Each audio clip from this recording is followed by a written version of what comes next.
speak. Any questions? No. Okay, Kirsty, if you could pop people into two groups, that would be good. I look forward to hearing what your thoughts and ideas on useful phrases are when we get back. So there's two things here, isn't there? There's the phraseology that you use, and also the tonality. And sometimes it's difficult if somebody comes at you with guns blazing with an aggressive tonality. It's difficult to respond to them in a non-aggressive tonality. But if you can manage it, it just de-escalates rather than escalates if people are getting more and more sort of if the tone is getting more and more aggressive. Approaches to handling some of this. I don't know if you've ever come across this as a little model, but I quite like this. The idea of, do you want to call people in if people are throwing out some criticism or some conflict with you? Do you want to call them into the conversation? Do you want to call on others to help you, or do you want to call it out, i.e., challenge it? And I think some of what you've said there kind of illustrates this quite well. So calling it in is help me understand what makes you say that. Tell me more. So, it's like, okay, we disagree, but let's get into this. This is a legitimate difference of opinion. Let me call it in. Calling on. This is probably more when you're in not a doorstep situation, but a meeting situation. Perhaps if things cutting up a bit rough, you might call on the chair to get involved, or you might call on a colleague to also comment on something just to take some pressure off you. That certainly can work as a way of handling things.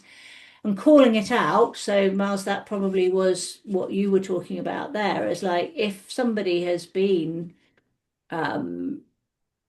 just ridiculously personal or ungroundedly critical, then, choosing to challenge what people have said and challenge the premise on which they've said it as well. So if we look at what that might sound like, I guess saying things like, calling stuff out is like that is, I find that a really inappropriate or offensive or sexist or racist or whatever it is comment. Because at the end of the day, nobody can, if you're just expressing how you feel about something, nobody can challenge that. You don't say that is this, that, or the other. You say, I find that, and they can't disagree with that because nobody can disagree with what you think or feel. I guess you can challenge things on the basis of facts. If you've got the counter facts about, well, that is just factually incorrect. I think this is an interesting one around calling it out. It's like that's a very unkind remark. Why do you find it necessary to be so personal? Or why do you find it necessary to attack me personally? We're talking about difference of political opinion here. It really isn't helpful to make this so personal. I don't know how you feel about that. Is that something you would feel ever comfortable saying? I don't think it would do much good because someone who makes an unkind remark, unless it's sort of accidental, but this isn't accidental, they're not likely to turn around and say, "Oh, yes, you're right. I was being unkind." No, but it might stop them saying more, do you think? I don't, I don't know. No. No, and the thing about all of these things is there's no magic bullet. There's no, it's very situational and individual, and it's a judgment call at the time. If you feel like,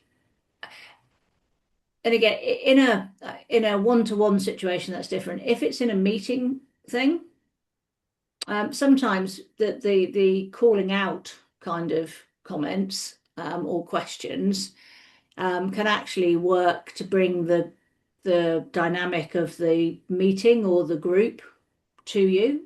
If you said, look, we have difference of opinion that why is it necessary to be so personal? And if that actually changes the mood of the room and the room is with you and they also are going, yeah, it was a bit much. And I think, I mean, this is the issue with ever calling anything out, isn't it? The challenge is if horrible behavior is never called out, it emboldens people, and the more and more they think they're never going to get called out on it, and they can say and do what they like. On the other hand, as you say, personal safety has to come first. And if you were in a room full of highly antagonistic people threatening violence, then yeah, you keep your head down. Particularly if you didn't have an armed guard or a bunch of burly brothers with you or something. Um, um, but yeah, and all of these, right? It is a choice in the moment. Do I challenge this? Is it safe to challenge it? Is it worth challenging it? Um, or do I just navigate around it, choose to ignore it even?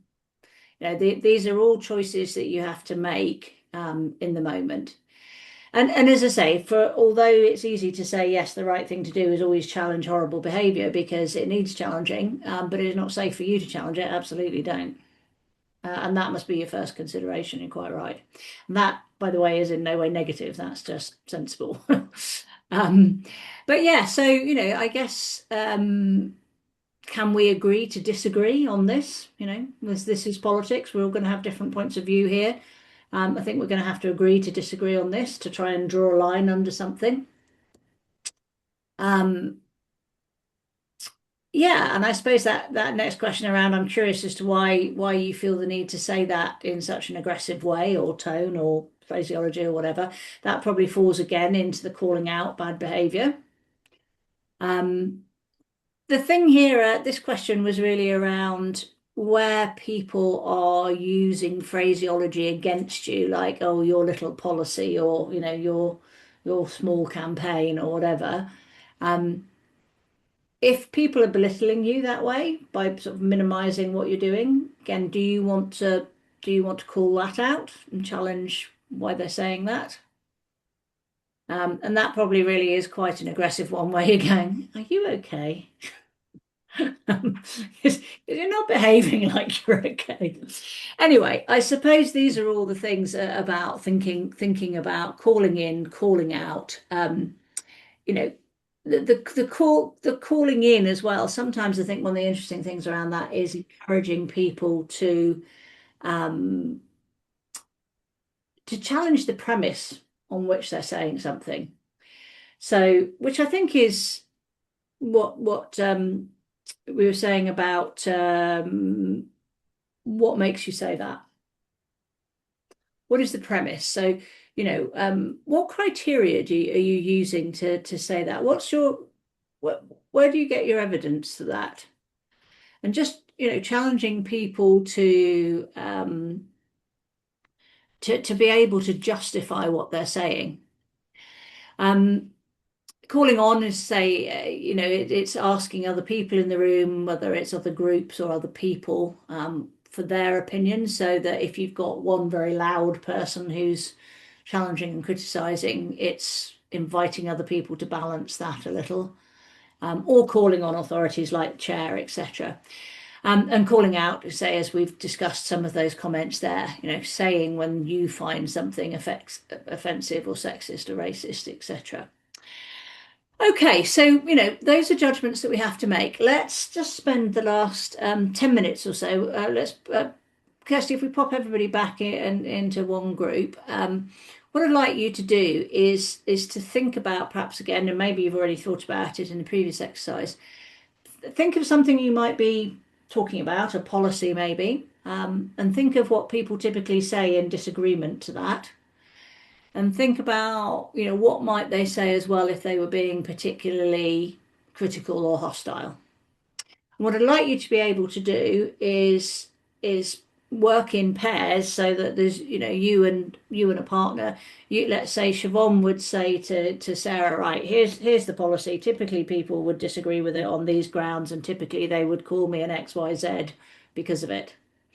So then you have a short role play between the two of you where you state the policy, your partner throws at you what you've said you would throw, and you practice just handling it and make a choice. Are you going to call out, call in, or call on? Just how you feel in the moment. Or maybe, if you feel like you would never call something out, try it. Try it as a practice and see what it feels like. Get a little bit of feedback and move on, but try it. So, if you give everybody, if there's four of you, you all take a couple of minutes, that should take us to 8 minutes. We'll be back in 10. So everybody has a little go at trying, actually just, try some words, phrases, some approaches, I guess, to how you might handle this. And the key is to try something perhaps different than you would do normally, just to try it out, see if something else might be an additional tool in your toolbox.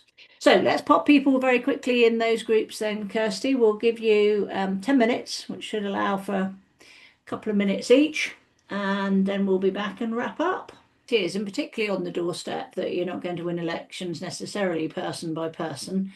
So, if you sense somebody's entirely hostile and unreasonable, then you move on as quickly as you can, I guess. But it's different when you're in a hustings situation or a town hall meeting or something like that, where you can't just move on that easily. You do have to actually engage. But yeah, I mean, certainly the doorstep hones your ability to be able to, think broadly how you tackle these kind of things. I must admit, I was horrified by what you were saying, Siobhan, about how dangerous it can be out there sometimes. And yeah, it really shouldn't be that way. But yeah, I'm sorry that you've had that experience. But yeah, safety first. But anyway, net of all of this, I think, a couple of things perhaps that you take away from this. One is recognize that when you feel criticized, or you feel somebody vehemently disagrees with you, you're going to feel on the back foot. But the more you recognize that feeling, the more you're able to go, okay, I know what's going on here and I know how to handle it. And secondly, yeah, you're already making decisions about calling in, calling out, calling on. What you're doing at the moment is subconscious. Raise that up into your conscious awareness so you're making those choices more proactively, I think, is the thing. But yeah, anyway, good luck, everybody. I hope it all goes well, because I think this is the last session I'm doing in these series. And I guess it's like, as Sarah was saying, it's time's running out, 80 days and all that. So I guess we will leave you to your own devices pretty soon to get on with it. But I hope this has been useful. I'm going to hand you back to Kirsty now, who's just got a couple of words to say about the next session. Yes, thank you, Patricia.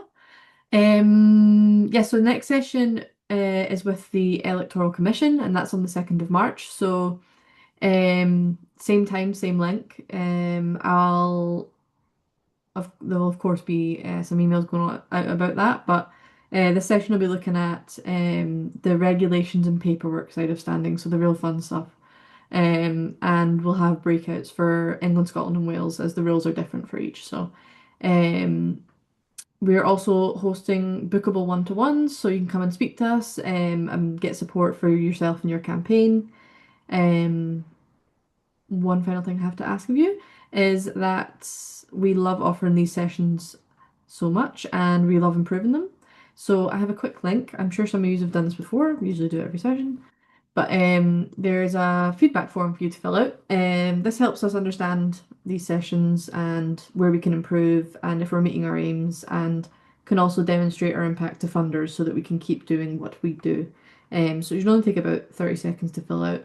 So you can fill it out just now as we're wrapping up, or after the session. We also have a link here to our upcoming events and workshops. So if there's anything I've missed, or to access anything that I've mentioned, you can do it through that link there. And yeah, I think that's it. So thank you very much for joining again, and a special thank you to Patricia for hosting these lovely 4 sessions that we've had. It's always a pleasure working with you. Yes, indeed, and always a pleasure to do anything I can to help you brave souls out there on the front line. Well done, you. Yes. Good luck, everybody. Yes.